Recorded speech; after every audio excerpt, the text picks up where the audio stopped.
My guest today is Lester Rimola, owner of Distinct Image Barbershop in Metairie, Louisiana. Over the last 15 years, Lester has built one of the most vibrant and respected barbershops in the area, featuring 22 chairs and a range of specialized services. Lester shares with us his journey from working as a busboy during high school to becoming a successful entrepreneur. Here's my conversation with Lester.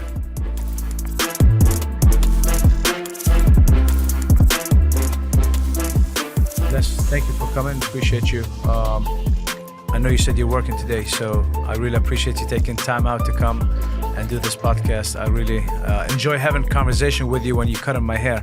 A lot of people don't know my wife owns a barbershop. She's a barber, and I go to you. And a lot of people ask me, why you don't go to your wife? You've been cutting my hair. Do you remember how long?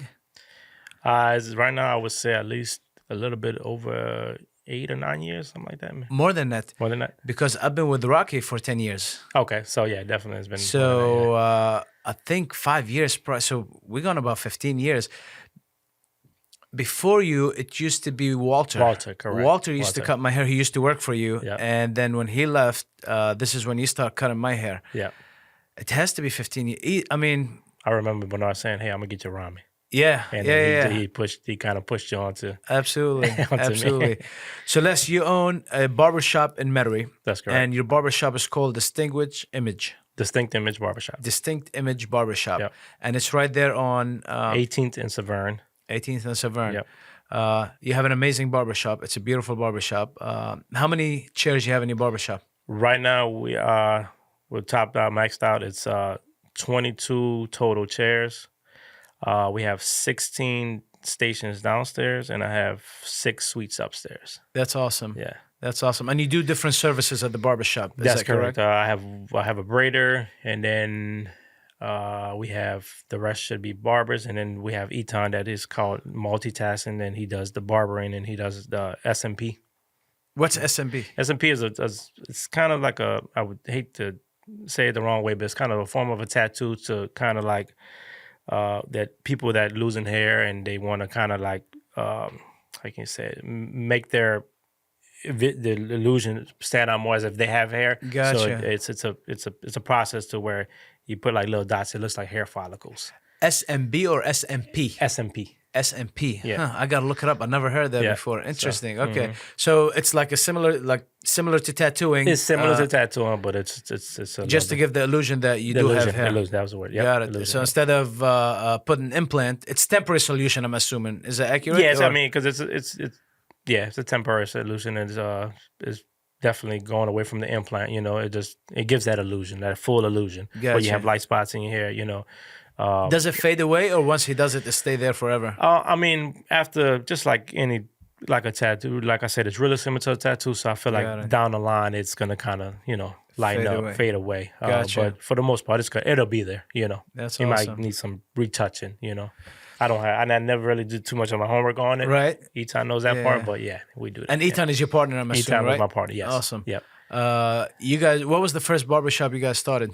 We started with Sculptures Barbershop in Kenner with Seth, and we were there. I was there maybe about 5 years, about 5 years. And Eton was actually cutting next to me, and at the time, Seth, he made a business move. He went up on his booth rental prices, so I'm like, And I kind of, I told him, I said, hey, man, I know, you're going on with pricing, this and that. I'm like, for a lot of people, that's going to be tough, At the time, I was starting to, get more clientele and whatnot. So, it was a thing that I was going to be able to handle. But I threw him at him. I'm like, look, not everybody's going to be able to handle it. He was kind of more of a, it is what it is, So Eton at the time comes next to me. I'm like, hey, what you think if we combine our booth rent and go get our own shop? And we ran with it and never looked back. That's awesome. Yeah. You know, so it wasn't overall. It wasn't a bad thing that Seth went No, up no, on the. no, it wasn't a bad thing. It seems like that's the motivation for you guys to open Correct. your own Yeah, shop. yeah. It That's kind of it awesome. was kind of one of those things that kind of pressed us, like, hey, we do it, we do it now. Which it was always our ultimate goal anyway, Sure. to go ahead and open my shop one day, and that just kind of put us against the wall and say, hey, let's run with it. My partner, a good friend of mine now, so That's and we're here awesome. now. What year 15? So That's great. yeah. So yeah, and the reason why I said I thought 15 years you've been cutting my hair, but I've been going to your barbershop for 15 Yeah, years. you've been going there for the full So time. Walter, it was Walter, and then after Walter Yeah, moved, Walter actually went to school with my little brother Eli at Rummel High School, and this is how Walter started cutting my hair. Okay. When he first started, I love you, Walter. Don't be mad at me, but when he started, he used to cut me all the time. When he lined me up, Oh, he was definitely heavy-handed. Yeah. The workout freak. He was heavy-handed for sure. definitely, Yeah. So that was definitely one of his downfalls. yeah, yeah. You know? He's still cutting hair, but I think he lives in Denver now, or Yeah, last he'd been in Denver. I want to say he may be back down here. I'm not Okay. 100% sure, but I think he might be back in the city. But Gotcha. for sure, he has been in Denver. I don't know if you remember, you and I took a class or two at UNO. Yes. Yeah. So I've been knowing you, I want to say since, obviously I don't know you like I know you now, Yeah. but we've had interactions since 2002, Mm-hmm. because this is when I was at UNO, 2002, all the way till 2005 when Katrina hit. Mm-hmm. You were born in the city, right? No, I was not born in the city. I was born in Guatemala. Okay. I was raised here. I came here when I was 2. So, Gotcha. I'm definitely a New Orleans native, but I am from Guatemala. That's awesome. Yeah. That's awesome. And have you worked in restaurant business prior to? So I did. My high school years, I worked in a restaurant called, I'm not sure if you're familiar with it. It's not existing now. It's called Jazz Seafood. It was on the corner of Williams and Veterans. Okay. So I was a busboy there, probably the best busboy in the city. That's awesome. If you would have had me, you'd probably be in love with me right now, working in your restaurant. So I did work at my school years, high school, and then some. Once I got into college, I want to say a little bit, but yeah, that's what I did there. So I was in the restaurant business. When did you do the transition from restaurant to barbering? It was kind of, to be honest with you, it was kind of a mix of. Once I got in college, I was a good friend of mine. He was working at the airport, and he was working for the airline called Airways. And he's like, "Hey, man, I can get you a job. Come in." I'm like, "Look, man, I'm at school. I got to go home.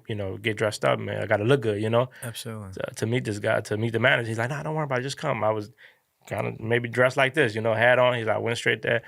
So I started working at the airport with Airways, and then at the time too, in high school, my high school years is when I started cutting hair, and so I was doing a little bit of cutting, and then and I was going to UNO. Going back to the conversation, going to UNO, I went to UNO really more so to kind of please my mom and one of my older siblings. He was kind of like a father figure to me, and so that was mainly going to school.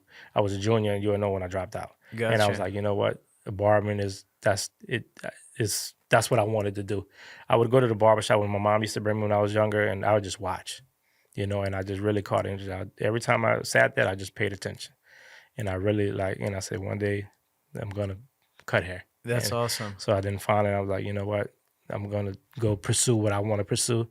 And I did it. And another thing, it's one of those things that it worked out for me, That's great. Did you go to school or you just learned as you went? I signed up. I did go to the school. It was called, what's the name of the school? Stevenson's Academy. It was in New Orleans. It was prior to the hurricane. I went there to school, and then the hurricane came, so that school got flooded. And once we came back, the only other location they had was on the West Bank. So at the time, I became a young parent, right out of high school. So at the time, it was one of those things that, hey, I can't travel to the West Bank, go to work, and still, attend to my daughter, Absolutely. And so I transitioned from going to school to apprenticeship. So at that point, you can actually work in a barbershop, actually make money. Because when you're in a school, you can't. Sure. You're not supposed to be in a barbershop, and you cannot make it. So that's when I transitioned to apprenticeship, and then I just was working in a barbershop and doing apprenticeship, which is like once on Mondays. You go to class, and that's about a 15-month program. So That's awesome. And after you finish that, obviously you can start cutting hair on your own. yeah. And this is when you start working with Seth. I started working with Seth.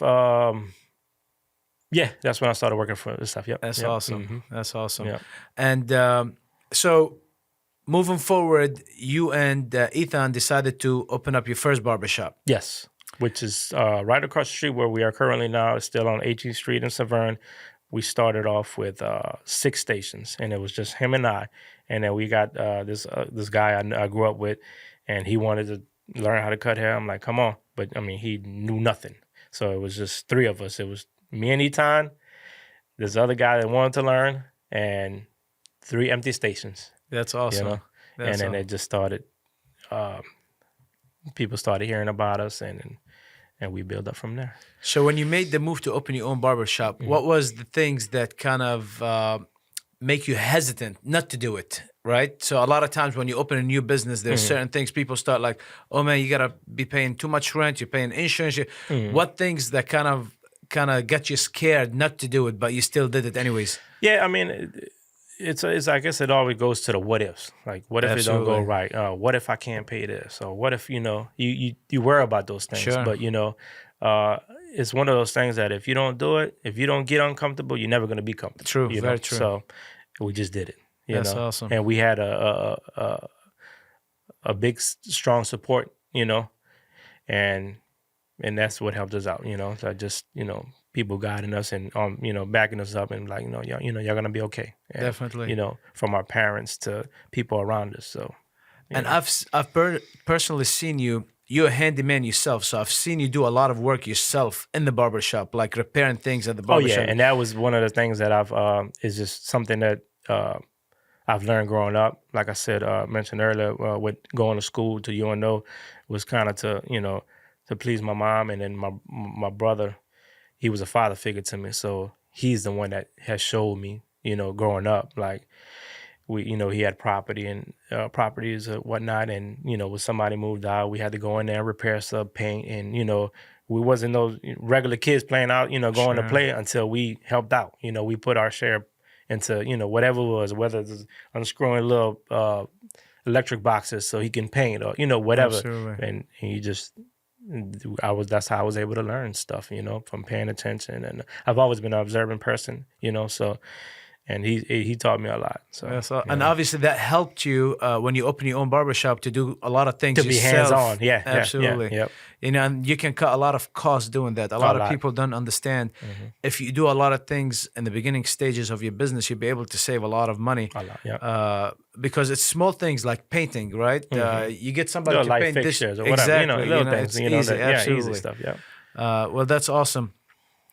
So you started your barbershop. Now there's obviously 2 different type of barbershops, right? You have a barbershop that charges commission, and there's barbershop that do booth rental. Correct. Why did you decide to go with the booth rental then? Like, what made you make the decision to do the booth rental then commission? To be honest with you, I think that was just one of that was popular at the time, Okay. and that's what I knew. So that's what I went with.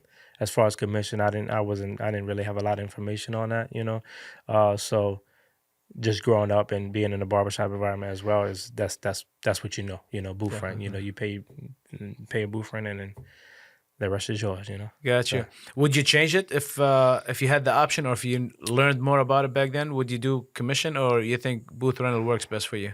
I think as a business owner, I think I would say, if I had to be honest, I think commission might be better. Yeah.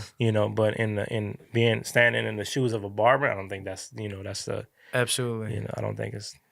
Yeah. So your decision was based as a barber, not as a business owner. Correct. Absolutely. At the time, Definitely. And then you grow and you start learning things, and you start looking back at things you shouldn't have done, or what but it's kind of one of those things that you kind of just roll with it, Absolutely.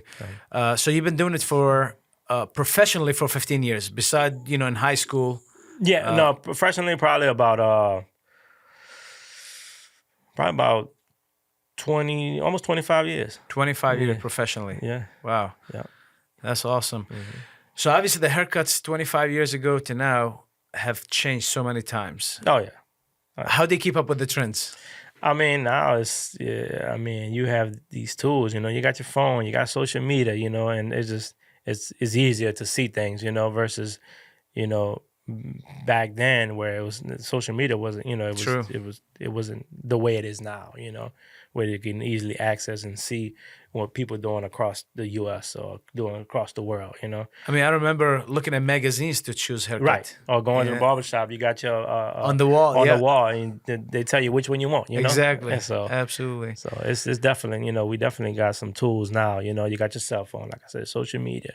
It makes it a lot easier, you know. And then as far as like getting those styles done, I mean, it just goes back to your trade, your craft, you know, knowing what you're doing and just kind of. Do you go to conventions and different trade shows? I've gone in the past. I don't think I've participated as much as I probably should have. But then again, it goes back to the same thing. You know, the time that I started, it wasn't As big, popular. as popular as it now. You know, with social media. You know, I feel like the younger generation now, I feel like they using that tool a little bit more. You know, Gotcha. I mean, you look at now, they got, like you said, barber conventions. They got barber Grammys. They got this and that. But Yeah. I mean, I feel like I'm come to the point where I'm like, I don't know if I should participate in. I feel like Sure. I've been in the game a little too long. I don't know if me just being hard on myself, but I just feel like, you know, let me leave that to the upcoming barbers. You know, Definitely. Especially, I mean, for you, Lester, in specific, and for your business, you have established good clients, you know, so you really already have your schedule full and you're not trying to book and fill up your schedule. I feel that people that doing all these things, like attending conventions and doing different things, that they're way trying to they get can exposed. exactly Yes. exposed and gain business where you Correct. already have the business established and you just maintaining the great business that you have. That's it. Yeah, that's it. That's awesome. Now, a lot of people don't know. Myself, honestly, if it wasn't for my wife, I would have no idea. But the clippers and the scissors and the tools that you guys use are extremely expensive. Yes, a lot of people don't realize it, you know. And through the years, they've gotten way more expensive. And I'll be honest with you, the quality has gone down. But yeah, they're expensive. What is the most expensive pair of scissors you ever bought? They're running probably about $300. See, if I'm sitting in your chair, and again, I know this information because of my wife, but if Yeah, I'm but you're sitting just in my looking at chair some scissors. and you cut my, I'm like, that's $5 pair of scissors. Yeah. But $300. That.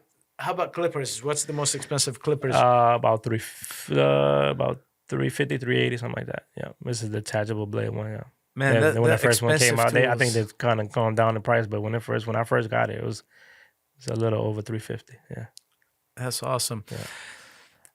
Obviously, cutting hair, you see all kind of different people. You know, a lot of different people. You see doctors, and you see people in the restaurant business. You see engineers. You see all kind of different people. What kind of relationship did the barbershop? What kind of relationship did the barbershop allow you to have by having that different clients, and how did it help you with your personal life to have all these different clients?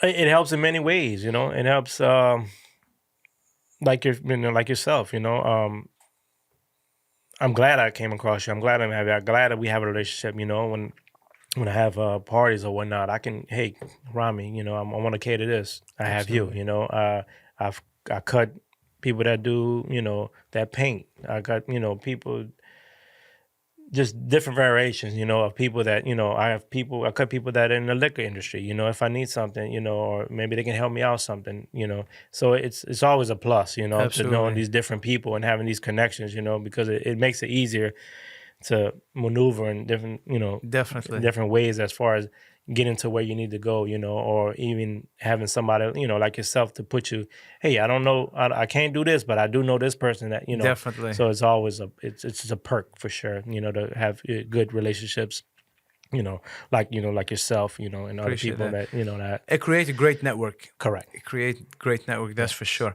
Have you had client that you had to kick out and just never cut again? Have you ever been in that situation? No, I don't think I've ever been in that situation when I had just I mean, they've had fights and stuff, you know, but I think it's just kind of like one of those temporary moment type things, you know, Sure. not something where you have to really say, hey, you can't come back here no more, you know. How about barbers? Have you ever fired the barber and you will never let them rent from you again? Yes, I have let some, you know, I'm not, maybe one or two, but to say, hey, you know, nah. I don't want, you know, nah. Barbershop is an amazing atmosphere. It's an awesome atmosphere. You walk into the barbershop, either the guy's talking about football, basketball, whatever at that moment, you know, clothing, cars. I mean, I remember at your old shop, I remember walking in and seeing rims because rims were big back in the day. Yep. So I used to see rims. I guess you and Ethan used to work on y'all own cars, Yeah. and y'all had couple of sets of rims, and so it's always a great different conversation that's taking place in the barbershop. Oh, yeah. And I've seen it get heated, especially when it comes to sports. Sports is a big one. Sports is definitely a big one. That's the biggest one. I think that's a big one. How do you usually keep the guys under control when they just get too rowdy about it?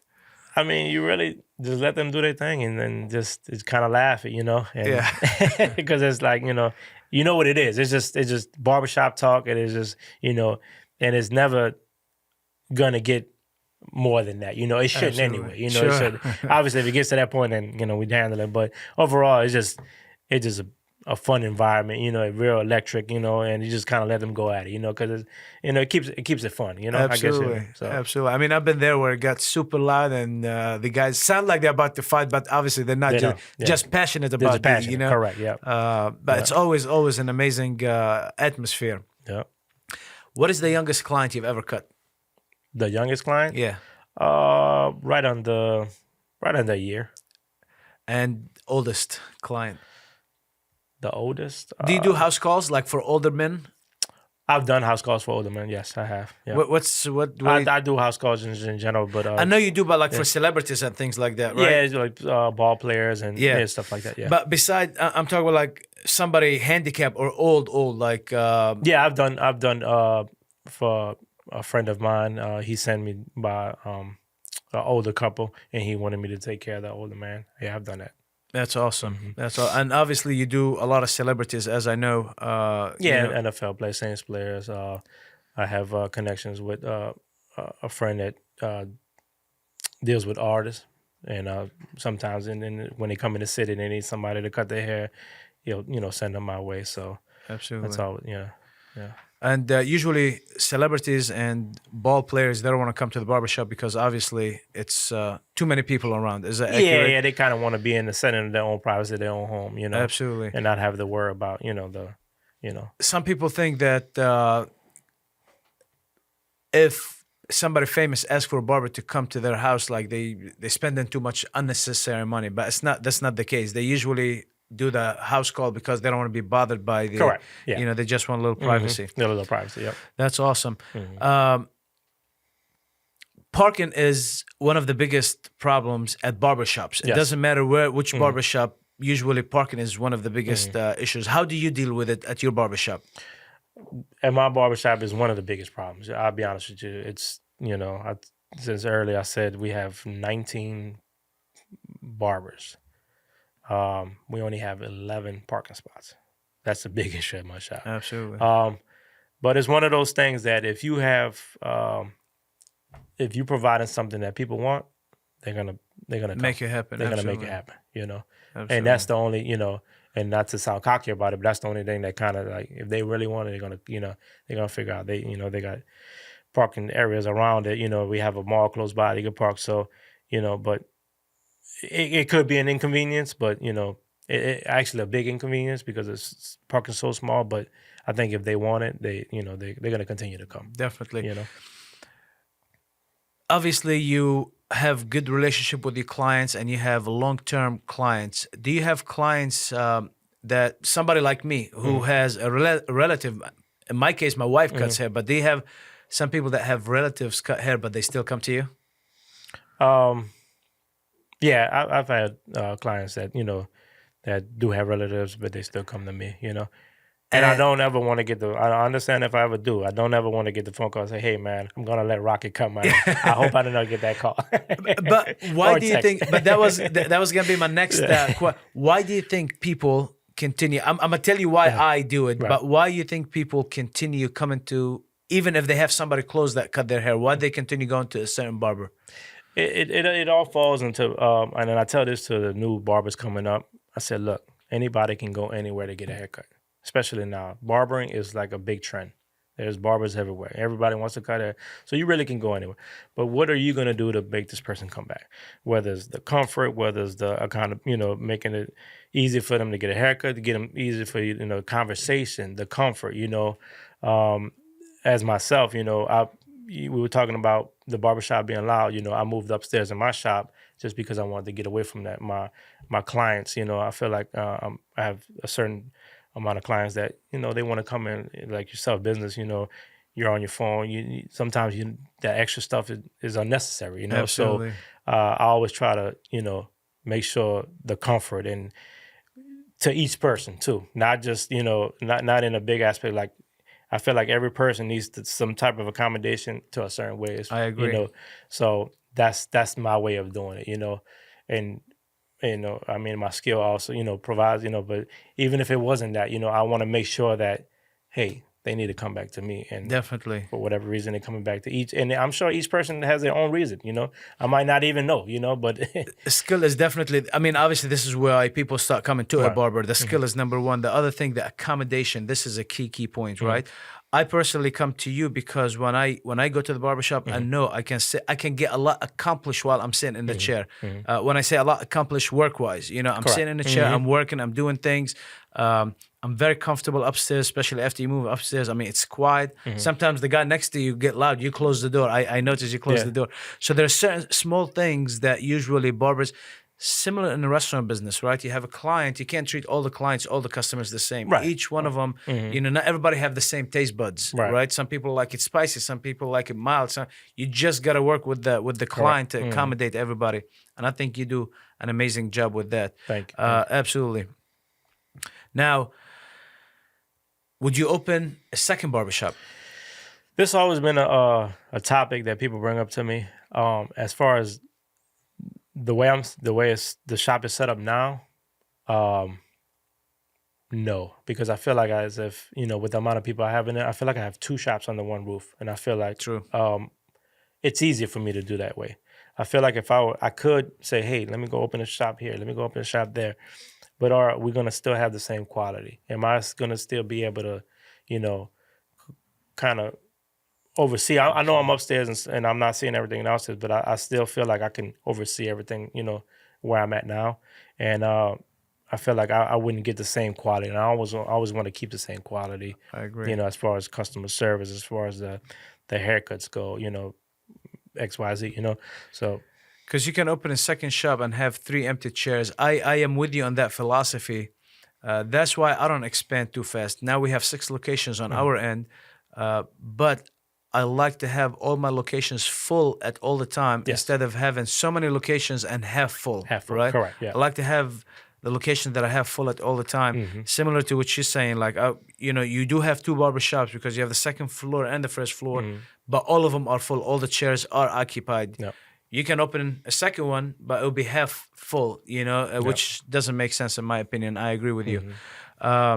Les, what advice would you give to somebody who's coming into the business, new into the barber business, and they want to open their own business, or if they are just starting, renting or getting commission, whatever the case might be? What advice would you give to a young barber?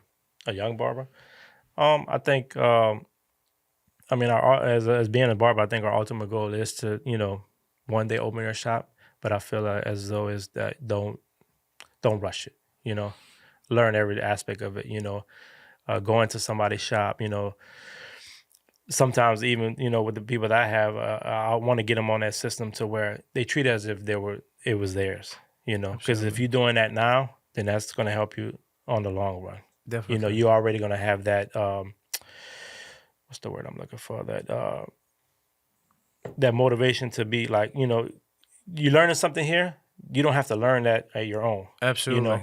Absolutely. You're gonna make a learn from somebody else's mistakes instead of learning on your. Yeah, absolutely. Yeah. And so that's what I want. But a lot of them, some don't see that vision. Sometimes, that's not my shop. So they don't see it like that. But I feel as though, hey, treat it as it's yours.